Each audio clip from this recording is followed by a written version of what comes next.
السلام علیکم. کم تو اسلام کے معزز سامعین کو محبت برا سلام.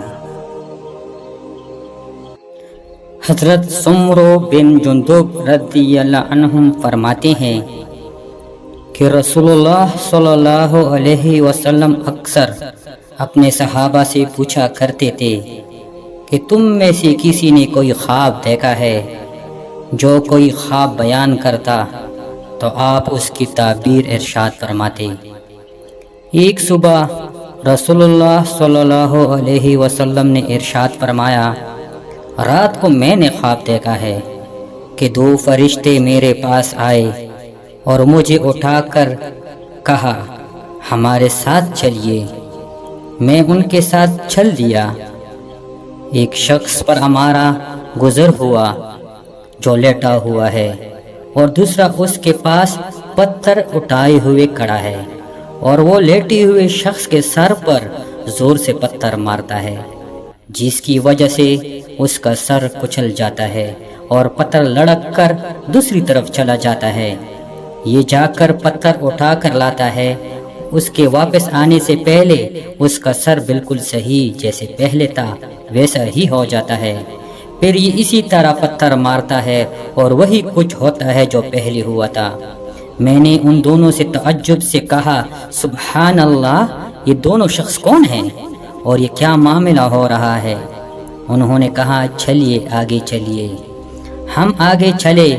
ہمارا گزر ایک شخص پر ہوا جو چت لیٹا ہوا تھا اور ایک شخص اس کے پاس زنبور، لوہے کا کیلے نکالنے والا آلہ لیے کھڑا ہے، جو لیٹے ہوئے شخص کے چہرے کی جانب آ کر اس کا جبڑا، نتنا اور آنکھ کودی تک چیرتا چلا جاتا ہے.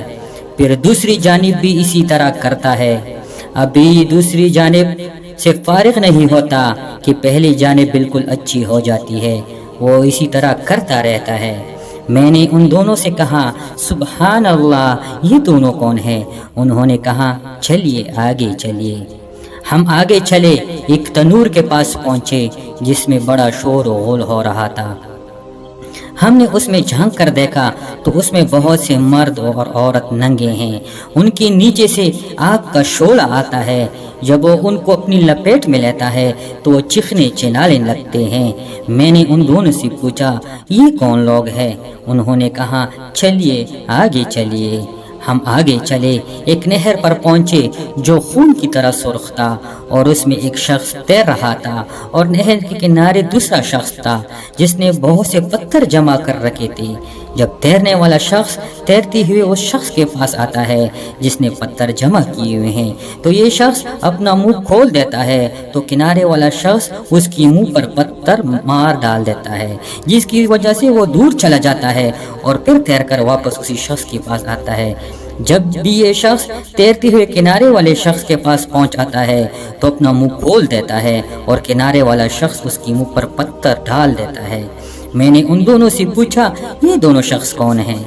ان دونوں نے کہا، چلیے آگے چلے. ہم پھر آگے چلے تو جتنے بدصورت آدمی تم نے دیکھے ہوں گے ان سب سے زیادہ بدصورت آدمی کے پاس ہم گزرے. اس کے پاس آگ جل رہی تھی جس کو وہ بھڑکا رہا تھا اور اس کے چاروں طرف دوڑ رہا تھا. میں نے ان سے پوچھا، یہ شخص کون ہے؟ انہوں نے کہا، چلیے آگے چلیے. پھر ہم ایسے باغ میں پہنچے جو ہرا بھرا تھا اور اس میں موسم بہار کے تمام پھول تھے. اس باغ کے درمیان ایک بہت لمبے ساحل نظر آئے. ان کے بہت زیادہ لمبے ہونے کی وجہ سے میرے لیے ان کے سر کو دیکھنا مشکل تھا. ان کے چاروں طرف بہت سارے بچے تھے. اتنے زیادہ بچے میں نے کبھی نہیں دیکھے. میں نے پوچھا، یہ کون ہے اور یہ بچے کون ہیں؟ انہوں نے مجھ سے کہا، آگے چلیے آگے چلیے. پھر ہم چلے اور ایک باغ پر پہنچے. میں نے اتنا بڑا اور خوبصورت باغ کبھی نہیں دیکھا. انہوں نے مجھ سے کہا، اس کے اوپر چڑھیے. ہم اس پر چڑھے اور ایسے شہر کے قریب پہنچے جو اس طرح بنا ہوا تھا کہ اس کی ایک اینٹ سونے کی تھی اور ایک اینٹ چاندی کی تھی. ہم شہر کے دروازے کے پاس پہنچے اور اسے کھلوایا اور ہمارے لیے کھول دیا گیا. ہم اس میں ایسے لوگوں سے ملے جن کا جسم کا آدھا حصہ اتنا خوبصورت تھا کہ تم نے اتنا خوبصورت نہ دیکھا ہوگا، اور آدھا حصہ اتنا بدصورت تھا کہ اتنا بدصورت تم نے نہ دیکھا ہوگا۔ ان دونوں فرشتوں نے ان لوگوں سے کہا کہ جاؤ اس نہر میں کود جاؤ۔ میں نے دیکھا سامنے ایک چوڑی نہر بہہ رہی ہے جس کا پانی دودھ جیسا سفید ہے۔ وہ لوگ اس میں کود گئے۔ پھر جب وہ ہمارے پاس واپس آئے تو ان کی بدصورتی ختم ہو چکی تھی اور وہ بہت خوبصورت ہو چکے تھے۔ دونوں فرشتوں نے مجھ سے کہا یہ جنت عدن ہے اور یہ آپ کا گھر ہے۔ میری نظر اوپر اٹھی تو میں نے سفید بادل کی طرح ایک محل دیکھا۔ انہوں نے کہا یہی آپ کا گھر ہے۔ میں نے ان سے کہا بارک اللہ فیکم، اللہ تم دونوں میں برکت دے، مجھے چھوڑو میں اس کے اندر جاؤں۔ انہوں نے کہا ابھی نہیں، لیکن بعد میں تشریف لے جائیں گے۔ میں نے ان سے پوچھا آج رات میں نے عجیب چیزیں دیکھی ہیں، یہ کیا ہے؟ انہوں نے مجھ سے کہا کہ اب ہم آپ کو بتاتے ہیں۔ پہلا شخص جس کے پاس سے آپ گزرے اور اس کا سر پتھر سے کچلا جا رہا تھا، یہ وہ ہے جو قرآن سیکھتا ہے اور اس کو چھوڑ دیتا ہے، نہ پڑھتا ہے نہ عمل کرتا ہے، اور فرض نماز چھوڑ کر سو جاتا ہے۔ دوسرا وہ شخص جس کے پاس سے آپ گزرے اور اس کے جبڑے، نتنے اور آنکھ کی گدی تک چیرا جا رہا تھا، یہ وہ ہے جو صبح گھر سے نکل کر جھوٹ بولتا ہے اور وہ جھوٹ دنیا میں پھیل جاتا ہے۔ تیسرے وہ ننگے مرد اور عورتیں جنہیں آپ نے تنور میں جلتے ہوئے دیکھا تھا، زناکار مرد اور عورتیں ہیں۔ چوتھے وہ شخص جس کے پاس سے آپ گزرے جو نہر میں تیر رہا تھا اور اس کی منہ میں پتھر ڈالا جا رہا تھا، سود خور ہے۔ پانچواں وہ بدصورت آدمی جس کے پاس آپ گزرے جو آگ جلا رہا تھا اور اس کے چاروں طرف دوڑ رہا تھا، جہنم کا دروغہ ہے جس کا نام مالک ہے۔